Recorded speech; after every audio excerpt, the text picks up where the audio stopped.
Hello everyone, back to today's second video. Going to have a look at well next week's 10 days. So today's second video, which takes around the 21st of July, we'll be able to extend out beyond that with the extended GFS and ECM ensembles running to a couple of weeks. Have a look at Beijing Climate Centre today for the next 40 days. So that takes us well into August.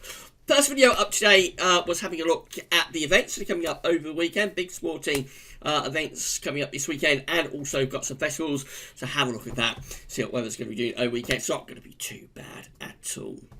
Right, so we'll start off with the situation today, actually. So we've got risk of some heavy showers and maybe even some thunderstorms today. So this is the latest radar picture from the Weather Outlook. You can see the action is really in the northeast, so it's across northern and eastern parts of Scotland, just fringing down into the northeast of England. There are showers elsewhere across parts of northern England, go down into Wales. As the showers across Wales push further across Wales into the Midlands, they may sort of pep up a bit, producing odd thundery downpour. But I think the real action is in this northeastern corner. If we overlay the lightning detector, you can see that it's across northern and eastern, so central east parts of Scotland and up to the north of Scotland. But we've got those lightning flashes. There has been thunderstorms in the Newcastle area this morning as well.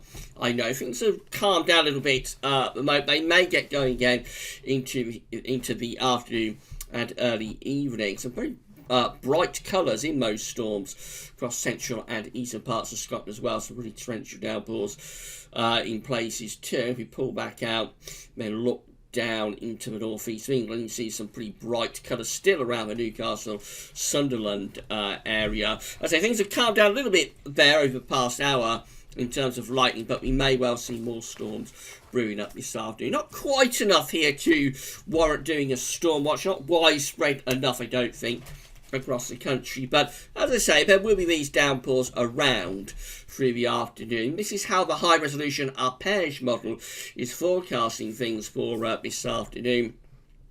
Starting at midday, so there's the storms across Scotland, and I think it's a little bit overdone really for the showers across northern England down into Wales. They are rather more scattered than you will think by looking at that. This is up to 3 o'clock in the afternoon, where again it's showing quite a bit of rain moving through the Midlands into East Anglia. Again, I think that's over the top. I don't think the showers are going to be as widespread as that, but there will be downpours around through the Midlands and into East Anglia this afternoon and this evening, and one or two of those might be thundery. Also, we've got the storms across central eastern parts of Scotland coming down to the northeast of England, rumbling on into the early evening and dying away overnight. Things becoming much quieter overnight, and then into tomorrow the action really on the eastern side, perhaps affecting parts of East Anglia, and again up towards the northeast England and the east of Scotland. This is how Euro 4 is forecasting. So that's at weatheroutlook.com. This is Euro 4 from Weather Online. Again, there's those showers across east and northeastern parts of Scotland coming down into the northeast of England.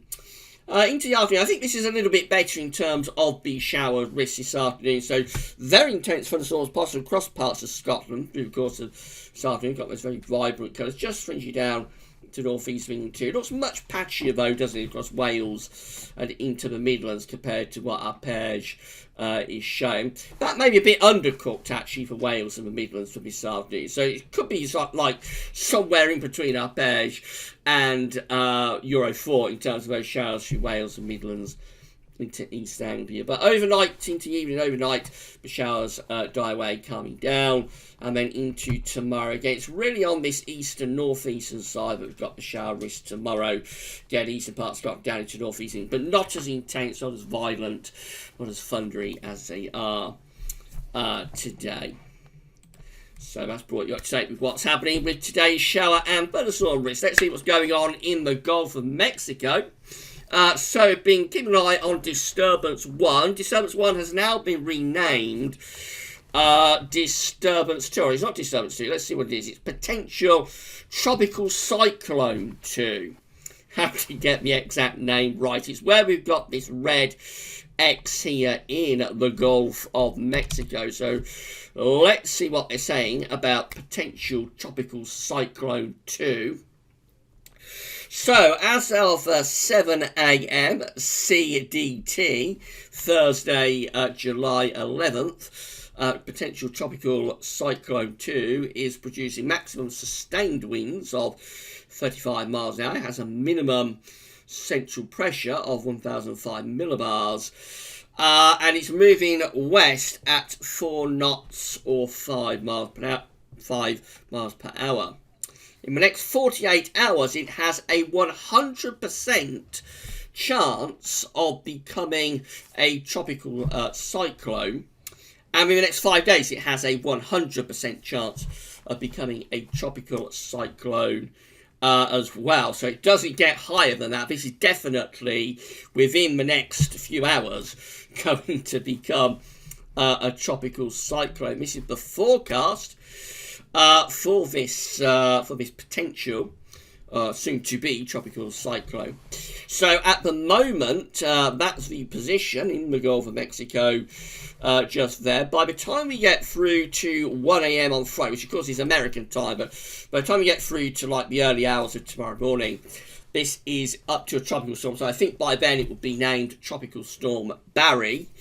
And by early Saturday, it looks like it's forecast anyway to become a hurricane. I would think that's either going to be Category 1, possibly Category 2, but most likely Category 1 hurricane. And then by the time we get through to Sunday, moving back in later. Remember, this started off as though troughing the 500 millibar flow across the southeastern part of America. So what it's done, it's gone something a little bit like that, and then it's going to go back into America like that. So by the time you get through to Sunday, it's actually moving back inland into America. It pushes northwards, and by the time we get through to Tuesday, it's down to a post-tropical depression.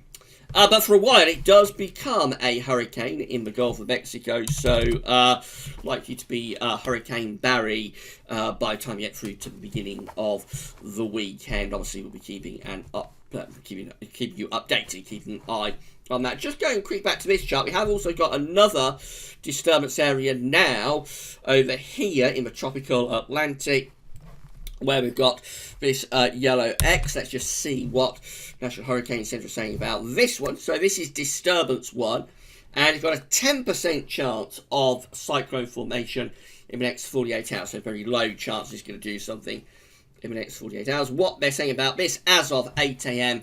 EDT, Thursday 11th of July 2019, a tropical wave located several hundred miles southwest of the Cabo Verde Islands. Cabo Verde Islands is kind of like the sort of area where a lot of these storms and hurricanes tend to start off as thunderstorm areas.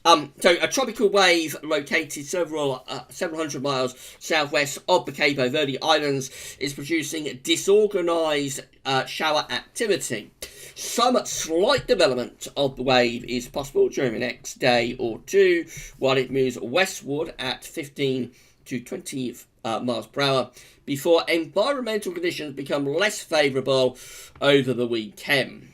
Formation chance through the next 48 hours is low for becoming a tropical storm, only 10%. And in the next 5 days, also low, only 10%.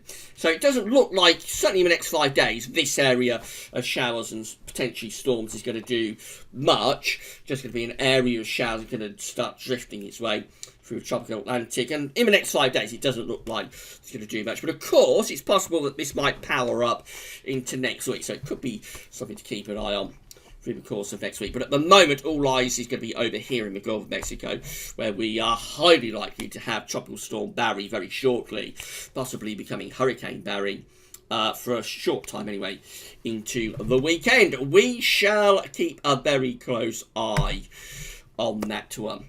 Right, coming back close to home, these are the 500 millibar height anomaly flow charts from Penn State University for the next week, 10 days. We've got the ECMWF on the top, and do we have the GFS on the bottom? Do we? Let's have a look. And no, we don't. We haven't got the GFS on the bottom. It's missing again. So, not sure what's gone wrong with this since the upgrade of the GFS model, but certainly something is wrong, because day after day we never seem to have the GFS on the bottom now. So we don't have a GFS on the bottom, but we do have the ECM on the top, and this is how it's looking.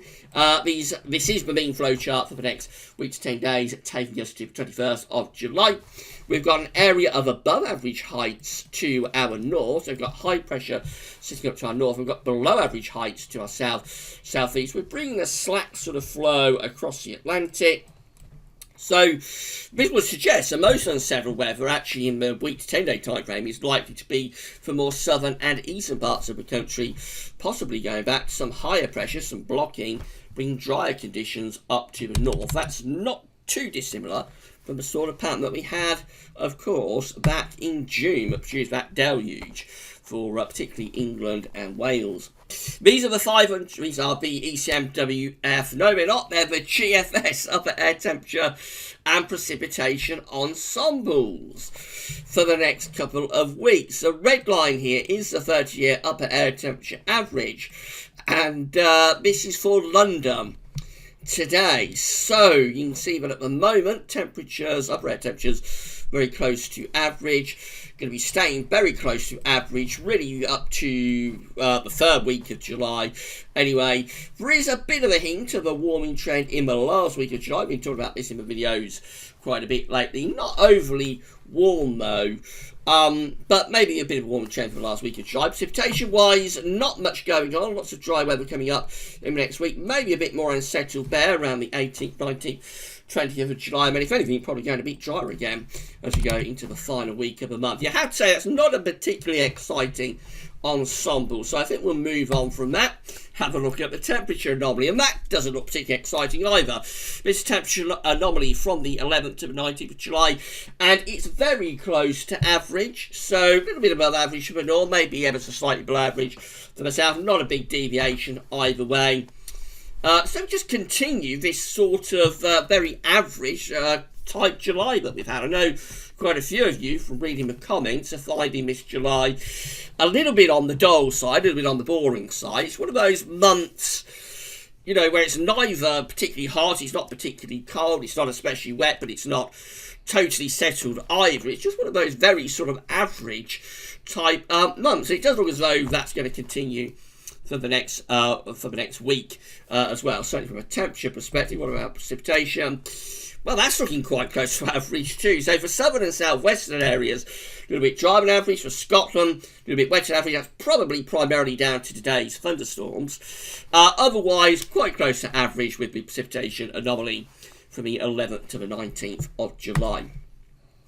That's how the GFS operation is looking for Sunday. High pressures in over top of the country will give us a nice day for the British Grand Prix and for the final of Wimbledon.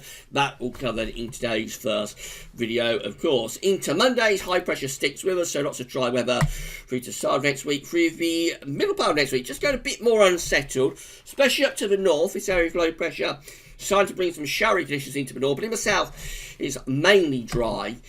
And through the course of next week, though, it does start to turn more unsettled, even down in the south. You'll notice that even in the south, pressure is beginning to lower. Not particularly low, still got the 1015 millibar isobar there across the south, so it's not very low pressure. But certainly it suggests as we go through next week, we probably turn things more unsettled, particularly notable in the north and west, where it might actually turn really quite wet, these areas of low pressure heading off the Atlantic. But I think even down in the south and southeast, there may be some rain through the second half next week. We did see that on that ensemble we looked at for London, just a little bit more unsettled around then.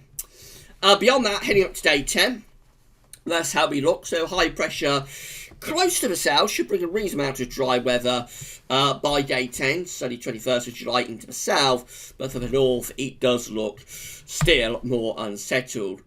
Then bring this quite deep area of low pressure in on Monday the 22nd of July. We're beyond day 10 now, so very unreliable, but it does go really unsettled, this particular GFS run, up to Tuesday the 23rd of July, looking cool and unsettled. That will shake things up a little bit.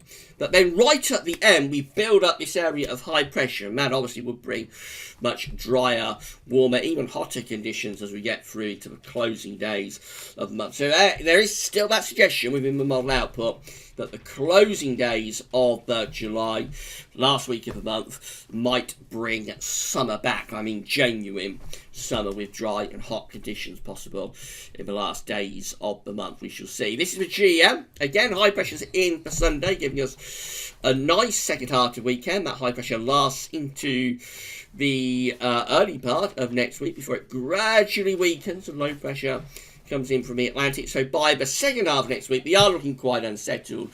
Definitely pretty wet for the north. And even down in the south, you would expect showery bursts of rain to be moving in off the Atlantic with that. Going up to day 10, staying quite unsettled really, even up to day 10, which is Sunday the 21st of July. But the south, close to a ridge, so the driest conditions would be in the south, the wettest conditions would be in the north, but all areas would be quite unsettled with that. And then the ECMWF looks like this, so ridge of high pressure over country for Sunday, giving us a nice day for the second half of the weekend. And that lasts into the early part of next week as well, before the high pressure begins to ease its way northwards and low pressure starts to edge in from off the Atlantic. Into the second half of next week and next weekend, that's how we're looking. So again, we've got high pressure up to our north, we've got low pressure both to the west and to the south. So that would imply that most of the sunny conditions through the second half of next week. Anyway, let's go back. Second half of next week, kind of like Thursday 18th of July, for example, a week today. Most of the sunny conditions with that are in the south and the west, with the driest conditions actually in the north, close to this area of high pressure. So it's a little bit different, the ECM. It has been all week, actually. A little bit different with the ECM compared to the GFS and the GM. That's how it finishes on Sunday, the 1st of July. One other interesting thing to notice with that, let's go to Friday 19th. So we're looking over here, over towards Newfoundland. Let's go through another 24 hours. And this area of low pressure just here. I've had a look on the Northern Hemisphere view. I've got a feeling that low pressure, if it did come out into the Atlantic there, will contain the remains of what is probably going to become Barry. So it's that disturbance we've been talking about in the Gulf of Mexico, probably going to be named Tropical Storm and eventually Hurricane Barry by the start of the weekend. That low pressure goes into America, loses its identity in across America, but it does still retain an area of low pressure, and I think it's a little bit hard to make it out, but on the Northern Hemisphere view, I've got a feeling that area of low pressure that the ECM has coming out of America and Canada on the 20th of July, I think that area of low pressure contains at least the remains, or part of the remains, of Barry. Up to day 10, that's where the low pressure is. Nowhere near us, but of course if it comes out into the Atlantic, it gets caught up in the jet stream, it might start to move our way. So we'll keep an eye on what that's doing anyway. This is how the ECM ensembles are looking at day 10. So these are the options that we've got on the table. This is for the 21st of July, 240 hours. We have 22 members of the ECM ensembles, including the control and the operational run, that have this area of above average heights to our northeast, below average heights are in the Atlantic, and possibly to our south too, so implying most of the sun conditions are likely to be to southwest, driest conditions to the northeast. Then we have another 17, these ones just here, that have northern blocking. They have high pressure in the Norwegian Sea. They look a little bit more unsettled with those ones. And then there's 12, again, with high pressure around Greenland. But to our south across France as well, low pressure probably coming in the gap in between through that sort of area. So the operational ECM run at day 10 was one of the more settled options within the ECM ensembles. 2 weeks time, this is what we've got. This is taking us to the 26th of July. We have 23 members of ECM ensembles with high pressure, more or less over the top of the country. That includes the ECM control run. That sends the jet stream northwards, so that will give us a very dry and really quite warm end to July, potentially. There's 14 with above average heights to our west, below average heights to our northeast. That brings down a northwesterly. Reasonable amount of dry weather with that one, but not particularly warm. Winds are coming in from North Atlantic. And then there's 14 with the above average heights blocking to the north, but also extending a mid-Atlantic ridge.